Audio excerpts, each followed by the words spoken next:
Hello friends, जय माता दी। कैसे हैं आप सब दोस्तों। आज हम बात करने वाले एक बहुत ही इम्पोर्टेंट बात की, एक बहुत ही बड़े मिस्टेक की जो कई घरों में होता है दोस्तों। हमारे भारतीय भोजन में रोटी को खास तौर से शामिल किया जाता है और रोटी के बिना, आटे की रोटी के बिना हमारा जीवन निरर्थक लगता है। आप पूरी दुनिया घूम करके आ जाएं मगर एक रोटी अगर घर में नहीं खाएं तो शायद मन बेचैन सा होने लगता है। और रोटी को आप कितनी तरीके से, कभी सॉस के साथ, सब्ज़ी के साथ, दाल के साथ, किसी भी तरह से फ्रैंकी बना करके, कुछ भी बना करके रोटी खाएं, पर रोटी तो चाहिए। दोस्तों, आजकल की जनरेशन में सबसे बड़ी प्रॉब्लम क्या हो गई है, जब टाइम की कमी हो गई है तो बहुत सी लेडीज़ या जो भी हैं लोग जो खाना पकाने वाले हैं, वो क्या करते हैं, खाना बनाते समय रात को जो बचा हुआ आटा है, या तो वो एक्स्ट्रा आटा वो पहले से लगा के रखते हैं। लेट सपोज सुबह मॉर्निंग में ऑफिस जाना है, सुबह 8 बजे, अब टाइम नहीं होता है उस समय, तो समय की बचत करने के लिए रात को ही आटा लगा के रख देते हैं कि फ्रिज में, कि चलो सुबह उठ करके 2 रोटी बना के जस्ट निकल जाएंगे ऑफिस। दोस्तों, ये बिल्कुल अनुचित है। कभी कभी क्या होता है, बड़ी फैमिलीज़ आजकल होती नहीं है। पहले ज़माने में बड़ी फैमिलीज़ हुआ करती थी, 20 रोटियाँ, अगर 50 रोटियाँ भी एक्स्ट्रा हो गई तो नेक्स्ट डे सब लोग सुबह नाश्ते में दही रोटी का नाश्ता कर लेते थे और वो कहाँ ख़त्म हो जाती थी पता नहीं चलता था। आजकल लोग इतने फिटनेस कॉन्शियस हो गए हैं, बासी खाना खाना नहीं है किसी को, और ऐसे में वो क्या करते हैं, आटे को उठा करके फ्रिज में रख देते हैं दोस्तों, जो कि बहुत डेंजरस हो जाता है।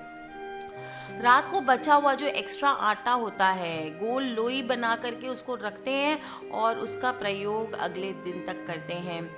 कई बार सुबह के समय का भी आटा बचने पर ऐसा किया जाता है, लेकिन दोस्तों ये ध्यान रखें कि धर्म शास्त्रों के अनुसार इस तरह का बचा हुआ आटा रखने से सभी घरों में किसी न किसी प्रकार के अनिष्ट देखने को मिलते ही हैं। अक्सर बीमारियां, क्रोध, आलस आदि बने रहते हैं और घर में रहने वालों की तरक्की नहीं होती है। तो दोस्तों, एक बहुत सारी चीज़ें, अगर आप बहुत तरह से अपने आप को, आपने पूजा पाठ करा, आपने बहुत सारे उपाय किए अपने धन संपत्ति के आगमन के लिए, लेकिन अगर ये मिस्टेक आप अपने घर पे कर रहे हैं दोस्तों, मैं बताती रहती हूँ आपको, ये ना करें, ये ना करें, क्योंकि अक्सर ऐसा करना होता है कि हम लोग अच्छी अच्छी बातें तो बहुत करते हैं, बहुत सारी चीज़ें करते हैं कि हमें पूजा करनी चाहिए, हमें ये मंत्र जप करना है, हमें साफ़ सफाई रखना है, हमें घर को ऐसे रखना है, ये चीज़ यहाँ सजानी है, पर ये छोटी सी मिस्टेक है जो हम अपने घर में अक्सर कर जाते हैं और बात इतनी छोटी होती है कि शायद हम ध्यान भी नहीं देते कि ये हमारे जीवन पर इतना बड़ा इफ़ेक्ट डाल सकती है। दोस्तों, शास्त्रों के अनुसार ऐसी किसी भी चीज़ को घर में स्थान नहीं देना चाहिए जो मृत आत्माओं का भोजन हो या उन्हें किसी भी प्रकार की आमंत्रण देने की क्षमता रखती है। इसके साथ ही रात के बासी बचे हुए रोटी के आटे की रोटी खाने से शरीर में भी बहुत नुकसानदेह होता है। दोस्तों, अगर साइंटिफिकली भी इसको देखें तो इसमें ईस्ट फॉर्मेशन होता है जो हमारी शरीर की स्फूर्ति को लेजीनेस में बदल के रख देता है। रात की बासी रोटी हो या आटा हो दोस्तों, उसको इस्तेमाल नहीं करना चाहिए। जिन भी घरों में लगातार अक्सर गूथा हुआ आटा फ्रिज में रखने की परंपरा बन जाती है, वहाँ पर भूत प्रेत और अन्य ऊपरी हवाएं, ऐसा माना जाता है, भोजन करने के लिए आने लगते हैं। इनमें से, क्योंकि क्या होता है, जब हम पिंड दान करते हैं तो पिंड जो बनाया जाता है वो गूंथे हुए आटे से ही बनाया जाता है और वही आटा पिंड हमारे पितरों को भोजन के रूप में दिया जाता है। दोस्तों, जहाँ पर गूंधा हुआ आटा फेंक के पड़ा रहता है, दिन में आप बना के रोटियां वैसे ही परात में आपने छोड़ दिया है, रात को फिर बना लेंगे, या रात के समय भी छोड़ दिया है आपने, तो ये बहुत बहुत गलत होता है। पहली बात है, अब ज़्यादा लगाएं ना, अगर लग गया तो उसकी रोटियां बना के किसी गरीब को, गाय को, किसी कुत्ते को, किसी भी जानवर को खिला दें, कहीं किसी स्लम्स में बांट आएँ, या आप उसको किसी को दे दें, लेकिन दोस्तों आप खुद उसको दोबारा यूज़ ना करें। ऐसे भोजन जो ठंडा भोजन होता है या जो भोजन आप रात में आटा बना करके सुबह कर रहे हैं, उस भोजन में तामसिकता बढ़ जाती है, यानी नेगेटिव एनर्जी का भी वास हो जाता है।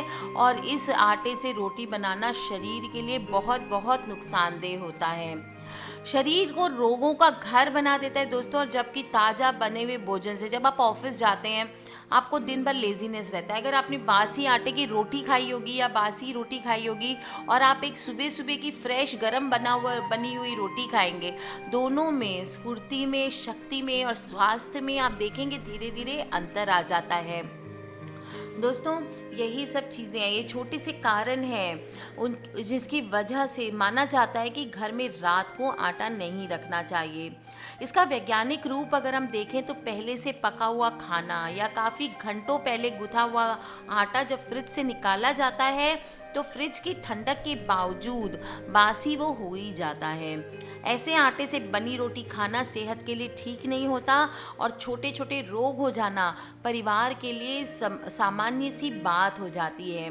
तो दोस्तों, इसके बाद आप जब भी घर में गुथा हुआ आटा रखें और तो दोस्तों ध्यान रखें कि इसको जितनी ज़रूरत हो हमको उतनी लगानी है, ज़्यादा आटा लगा करके नहीं रखना है आपको। दोस्तों, मुझे पता है आप पूछने वाले हैं कि तो मैम अगर आटा ज़्यादा लग गया तो उसका क्या करें। दोस्तों, उसकी बाटी बना के रखें। आपको पता होगा दाल बाटी चूरमा होता है, स्वादिष्ट भी होता है और साथ में आपके लिए इजी भी होता है। उसकी बाटी आप बना के रख लें दोस्तों, उसमें मसाले डाल लें, नमक, अजवाइन, थोड़ा सा घी डाल के आटे को मसल लें, थोड़ा टाइट कर लो, छोटी छोटी बाटियाँ रख के या उसकी मठरियाँ बना करके आप उसे आटे का रख सकते हैं अगर आप आटा वेस्ट नहीं करना चाहते हैं तो। इसके अलावा दोस्तों, आप खाकरा बना सकते हैं। खाकरा भी बहुत ही टेस्टी नाश्ता होता है।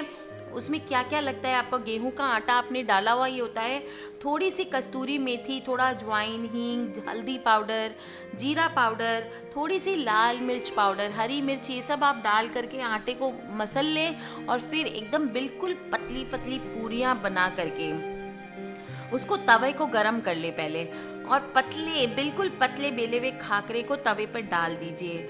जब निचली जो सतह होती है थोड़ी सी सिक जाए, देखेंगे आप खाकरे की जो ऊपर की सतह है उसका कलर धीरे धीरे चेंज हो जाता है, तब आपको पलट देना है। दूसरी सतह पे भी ऐसे ही करना है, आपको सिक जाए तो फिर से पलट दें और किसी साफ सूती कपड़े में खाकरा को चारों ओर हल्का सा दबाव देते हुए मीडियम आंच पर पलट पलट कर खाकरा को दोनों ब्राउन चित्ती आने तक सेक लें। दोस्तों, ये तरीका होता है खाकरा बनाने का और ये बहुत इजी तरीका है। आप इसको बना ले, खाकरा बना ले और जब आप खाने के लिए जाएंगे तो आपके खाकरे नाश्ते के रूप में भी यूज़ हो जाएगा। दोस्तों, बहुत आसान से उपाय होते हैं। आटा ध्यान रखें, बिल्कुल भी आपको नहीं करना है, बिल्कुल भी आपको बना के रखना नहीं है, स्टोर नहीं करना है।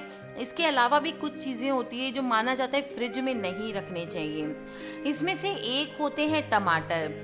आपको पता भी नहीं होगा शायद कि टमाटर धूप में उगता है, इसलिए इसको अगर आप फ्रिज में रखेंगे तो ये नरम पड़ जाते हैं बहुत जल्दी। आप ट्राई कीजिए इनको बाहर रख करके और आप देखेंगे काफ़ी दिन तक आपके टमाटर चलते हैं। दोस्तों, केला भी फ्रिज में नहीं रखना चाहिए, रखने पर बहुत जल्दी काला पड़ जाता है। इसकी डंडी में से इथाइलिन नाम की गैस निकलती है जो आसपास के फलों को जल्दी पका देती है। इससे बचने के लिए केले की डंडी पर प्लास्टिक चढ़ा सकते हैं, इससे आपका केला और आपके आसपास रखे फल लंबे समय तक ताज़ा रह जाते हैं। दोस्तों, अगर सेब को आप फ्रिज में रखना चाहते हैं तो कागज़ में लपेटकर नीचे फल सब्जी के लिए बने हुए शेल्फ में ही रखें। बीज वाले फल जैसे आलू बुखारा और चेरी को भी फ्रिज में नहीं रखना चाहिए। कम तापमान में इनमें मौजूद एंजाइम सक्रिय हो जाते हैं और हमारा फल जल्दी पक जाता है।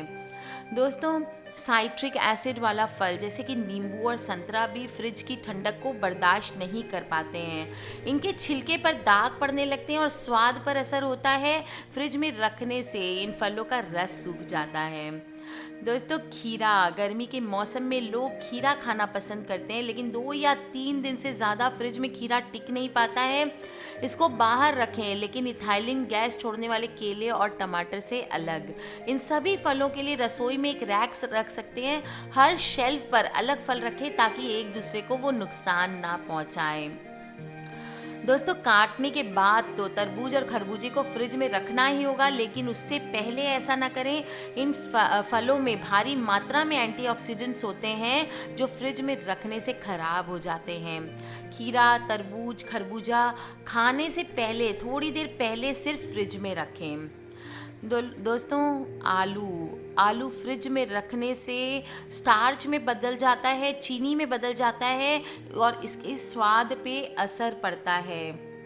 आलू को हमेशा धूप से भी दूर रखना चाहिए। कोई ठंडी जगह रखें और प्लास्टिक की थैली से निकाल के रखें ताकि आलू सांस ले सके। दोस्तों प्याज का भी वही है। कई लोग को लगता है कि प्याज को फ्रिज से दूर रखने का कारण केवल गंध है। जी नहीं दोस्तों, फ्रिज में अगर नमी मिलती है तो प्याज गल जाता है। इसे भी आलू की तरह सूखी और अंधेरी ठंडी जगह पे रखनी चाहिए। लहसुन ऐसा है दोस्तों, फ्रिज में कभी ना रखें, इससे अंकुरित हो जाता है लहसुन और ढीला पड़ने लगेगा। लहसुन और प्याज को आप हमेशा एक साथ रख सकते हैं। ध्यान रखें इस पर ज़्यादा धूप और रोशनी ना पड़े। दोस्तों ब्रेड बहुत इंपॉर्टेंट है और सबसे पहले हम फ्रिज पे ला के ब्रेड लाते ही घर पे क्या कहते हैं, फ्रिज में रख दो नहीं तो ख़राब हो जाएगा। दोस्तों वैसे तो ब्रेड को 2 या 3 दिन में खा लेना चाहिए, लेकिन अगर आप पिज्ज़ा ब्रेड, बर्गर ब्रेड इत्यादि संभाल कर रखना चाहते हैं तो इन्हें फ्रिज में नहीं फ्रीजर में रखें। फ्रिज में रखने से ब्रेड सूख जाती है। प्लास्टिक में लपेटकर फ्रीजर में रखने से उसकी नमी बरकरार रहती है। खाने से पहले आप उसे फ्रीजर से निकाल कर कुछ देर के लिए बाहर रख दें और फिर टोस्ट करें। और दोस्तों देखिए, ये जो छोटे छोटे टिप्स मैंने आज आपको किचन के बताए हैं, एक तो आपको आटा गूंथ के नहीं रखना है, सबसे इम्पॉर्टेंट तो वही बात है, उसको ना भूलें। और बाकी भी जो छोटी छोटी चीज़ें बताई है मैंने, उसका ध्यान रखें। Take care friends, love you all. खिलखिलाते रहिए, मुस्कुराते रहिए, माता रानी से मनाते रहिए। नवरात्रि आने वाली है, गुप्त नवरात्रि जो करना चाहते तैयारियां कर ले दोस्तों। और अगर किसी भी तरह की प्रॉब्लम हो तो प्लीज़ मुझे वीडियो के नीचे लिख के पूछ लें। अपने फ्रेंड्स और फैमिली से इन वीडियोस को शेयर करना ना भूलें। दोस्तों सब्सक्राइब करके रखें ताकि आप और मैं आने वाले वीडियो से कनेक्टेड रहें। और किसी तरह की पर्सनल प्रॉब्लम हो तो आप मुझे ईमेल कर सकते हैं। मेरी ईमेल आईडी है brijnari@gmail.com। Love you all friends, take care and जय माता दी।